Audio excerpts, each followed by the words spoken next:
Today we're going to be playing with what we call compass presses.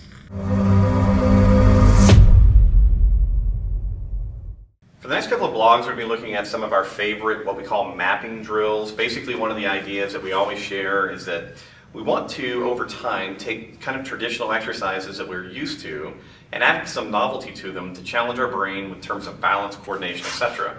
So to start off, we want to think about being in the middle of a compass. We've done this before, compass lunges.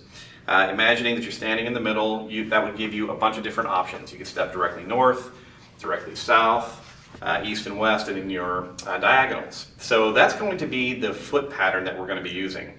Basics of the initial lunge that we want you to focus on: as you step in, get most of your weight onto the lunging leg and actually lock out the knee of the non-lunging leg. All right?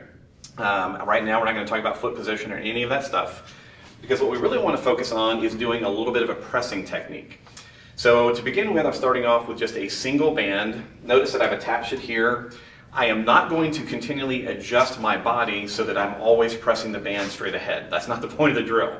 The point of the drill is to not only move into a lunge position, but now to actually explore some different pressing motions with the arm. So to start off nice and tall, I'm going to step forward with my left leg, simple press. Seems easy. Now I'll go anterior 45 with my left leg, simple press.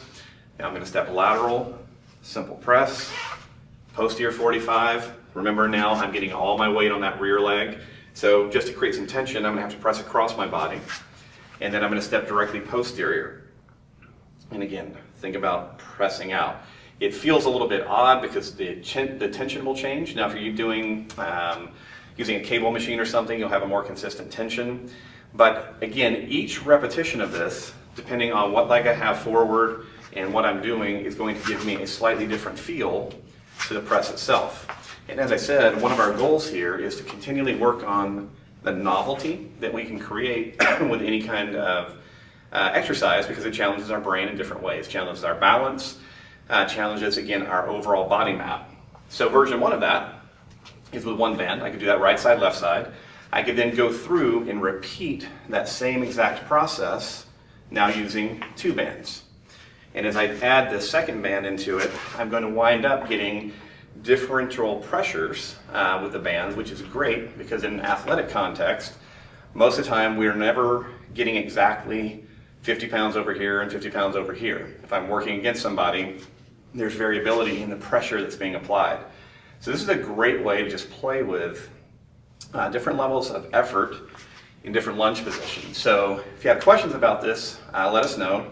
Otherwise, in terms of the amount of time I like for people to do this, I typically tell them 5 reps per foot position. So if you start adding that up, it'll give you a lot of opportunities to practice your press.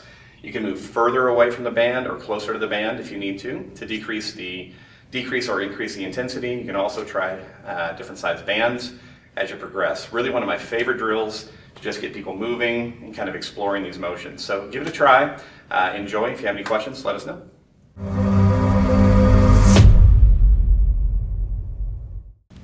Rolling, making more magic.